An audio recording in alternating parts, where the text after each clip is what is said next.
बिस्मिल्लाहिर्रहमानिर्रहीम। आज मैं आपके सामने सदक़ा फ़ितर के चंद ज़रूरी मसाइल बयान करूँगा। देखें जी, सदक़ा फ़ितर वाजिब होता है। वाजिब का मतलब होता है ज़रूरी। इसको फ़ितराना भी कहते हैं। अगर कोई बंदा उसके ऊपर वाजिब भी है और वो जानबूझ के नहीं सदक़ा फ़ितर अदा करता तो वो गुनाहगार होगा। तो हदीस मुबारक में आता है कि अगर रोज़ा इंसान रखा है उसमें कुछ गलतियाँ कोताहियाँ हो जाती हैं, फ़र्ज़ किया उस फजूल गुफ्तगू हो जाती है, तो सदक़ा फ़ितर जब अदा करेगा तो ये उसका कफ़ारा बन जाएगी। और एक रिवायत में यह आता है कि रोज़े ज़मीन और आसमान के दरमियान मुअल्लक़ रहते हैं कि और सदक़ा फ़ितर अदा कर दिए जाए तो अल्लाह पाक जो है ना उन रोज़ों को कबूलियत का शर्फ़ अता फ़रमाता है। तो जब तक सदक़ा फ़ितर अदा ना किया जाए तो वो ज़मीन और आसमान के दरमियान मुअल्लक़ रहती है। तो सदक़ा फ़ितर अब ये जानना ज़रूरी है कि किस बंदे के ऊपर वाजिब है। तो सदक़ा फ़ितर याद रखें हर साहिब निसाब के ऊपर वाजिब है। जो बंदा साहिब निसाब साहिब हैसियत नहीं है और उसके पास उसने लोगों का कर्ज़ा देना है, उसकी माली हालत कमज़ोर है, ठीक है, वो सेहतमंद है, काम करता है, लेकिन वो साहिब निसाब नहीं है, उसका माल निसाब को नहीं पहुंचता, तो उसके ऊपर सदक़ा फ़ितर वाजिब नहीं है। अगर हाँ वो अगर देगा तो यकीनन उसे सवाब होगा, अगर नहीं देगा तो गुनाहगार नहीं होगा। अब यहाँ पे जानना ज़रूरी है कि निसाब क्या है, साहिब निसाब कब इंसान बनता है। देखें जी, जब साहिब निसाब बंदा बनता है तो उसके ऊपर ज़कात भी होती है, फ़ितराना भी होता है और कुर्बानी भी वो देता है। तो साहिब निसाब वो बंदा कहलाता है जिसके पास 7.5 तोला सोना या 52.5 तोले चांदी या उसके पास इतनी मिकदार में रुपया पैसा मौजूद हो, बैंक बैलेंस हो, या उसके पास माल तिजारत, ये 4 चीज़ें। अगर एक बंदे के पास थोड़ा सा सोना है, कुछ थोड़ी सी चांदी है, कुछ पैसा है, कुछ उसके पास माल तिजारत है, अगर उन सब को इकट्ठा किया जाए, सबको मिलाया जाए तो कोई एक मिकदार बन जाती है। मतलब ज़कात वो उसके पास कुछ सोना है, चांदी है, तो ये सारी चीज़ें अगर इकट्ठी की जाएं तो एक निसाब मतलब चांदी का निसाब बन जाता है। और वो आजकल है 88,927 रुपये चांदी का निसाब है। अगर इतना उसके पास इजाफी रकम मौजूद है तो गोया वो साहिब निसाब है और उसके ऊपर फ़ितराना ज़रूरी है। मतलब हाजात जो असली है, ज़रूरियात असली है, उन को और उसका कर्ज़ जो उसने किसी का देना है वो निकाल के, अगर फालतू उसके पास 88,927 रुपया पड़ा हुआ है तो उसके ऊपर है। तो यहाँ पर यह भी जानना ज़रूरी है कि ज़कात के ऊपर वो साल गुजरना शर्त होती है, लेकिन फ़ितराने के ऊपर साल गुजरना शर्त नहीं होती। अगर एक बंदा ईद वाले दिन यानी ईद उल फ़ितर के दिन सुबह सादिक के वक्त वो साहिब निसाब है तो उसके ऊपर सदक़ा फ़ितर वाजिब होगा। और इसी तरह ज़कात के अंदर माल नामी शर्त है, यानी वो माल जो बढ़ने वाला हो, लेकिन यहाँ माल नामी शर्त नहीं है। सदक़ा फ़ितर में आपके घर के अंदर ऐसी कई चीज़ें पड़ी हैं जो फालतू पड़ी हैं, जो एक इजाफ़ी हैं, जो आप इस्तेमाल नहीं करते, तो अगर उनकी मिकदार भी किसी मतलब चांदी के निसाब के बराबर हो जाती है, 88,927 रुपये तक बन जाती है, तो भी आपको सदक़ा फ़ितर वाजिब होता है।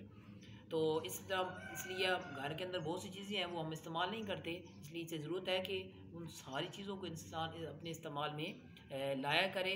और अगर जो बंदा वो साहिब निसाब नहीं बनता लेकिन अगर सदक़ा फ़ितर देता है तो उसको अल्लाह ताला अज्र सवाब अता फ़रमाएंगे। अब जो साहिब निसाब होगा वो मतलब किस तरह देने की तरतीब, किस तरह सदक़ा फ़ितर किस तरह निकालना है।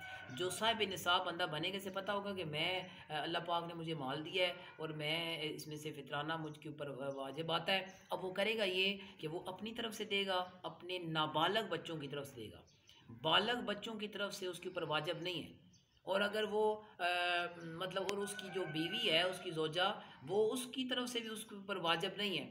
अगर उसकी जो बालग औलाद है वो ख़ुद साहिब हैसियत साहिब निसाब है या उसकी बीवी, तो वो अपनी तरफ से ख़ुद देंगे।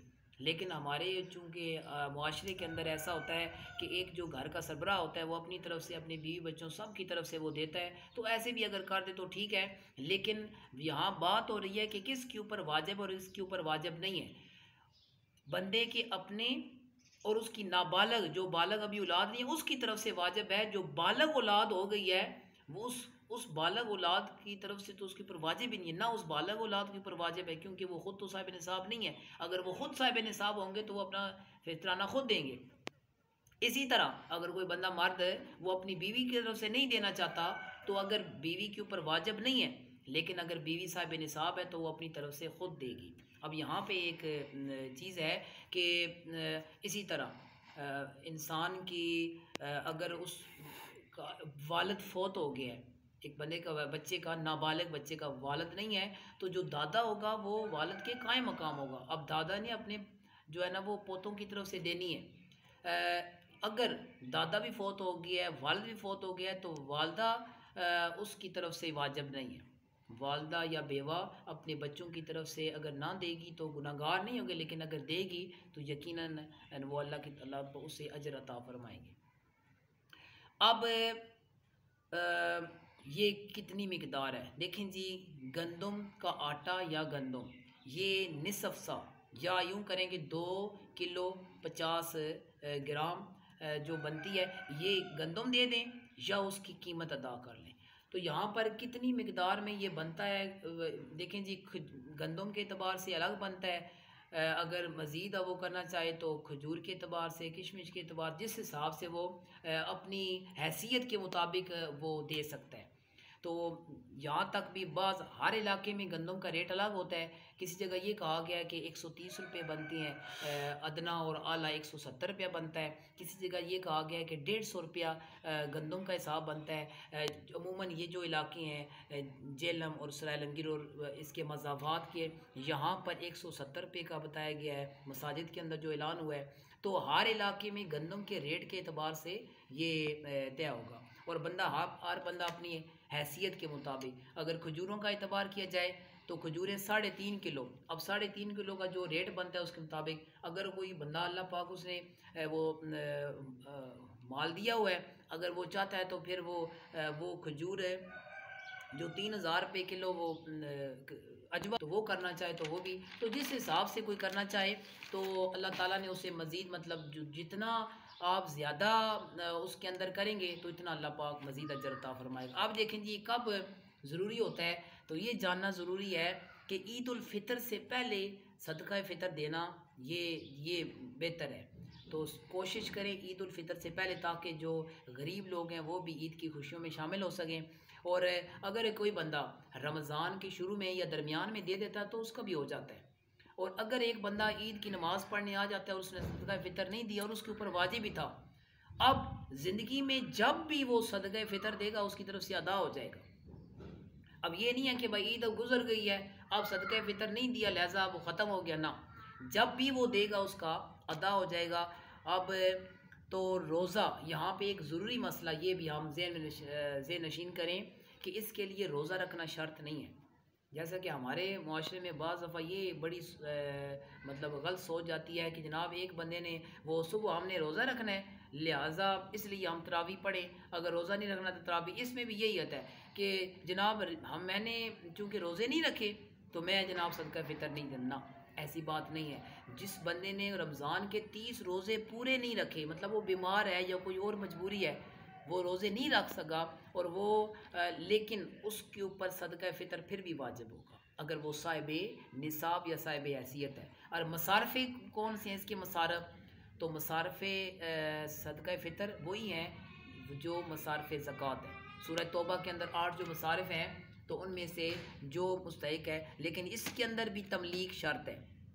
देखिए जी ज़कात के अंदर इस तरह तमलीक शर्त है किसी दूसरे को मालिक बनाना, इसी तरह इसके अंदर भी तमलीक शर्त है कि आप मुस्तहिक के हाथ के अंदर दें या मुस्तहिक को दें कि आपको तसल्ली हो जाए कि मैंने इसको मुस्तहिक था। अब वो मालिक जब बन गया तो आपकी तरफ से अदा हो गया, लेकिन अगर आपने उसे मालिक नहीं बनाया, कोई चीज़ आपने उसे लेके दी है फिर वो आप उसे वापस ले लेते हैं, तो ये नहीं है। आप उसके इख्तियार में दे दिए, अब वो उसका जिस तरह चाहे तसर्रुफ़ कर सकता है। इसी तरह इंसान जो है ना वो अपनी माँ बाप इनको सदका फ़ितर नहीं लग सकता। माँ बाप, दादा दादी, नाना नानी, आगे बेटा बेटी, पोता पोती या नवासा नवासी, शोर बीवी को ना दे, बीवी शोर, तो इस ये उनकी वैसे वो हेल्प कर दें अगर वो ज़रूरतमंद हैं उनकी, तो इनकी वैसे, या कोई सैयद है तो उसे जिस तरह ज़कात उसके ऊपर नहीं लगती, इस तरह सदका फ़ितर भी उसे उनकी वैसे खिदमत, बंदा अगर वो ज़रूरत है तो उनकी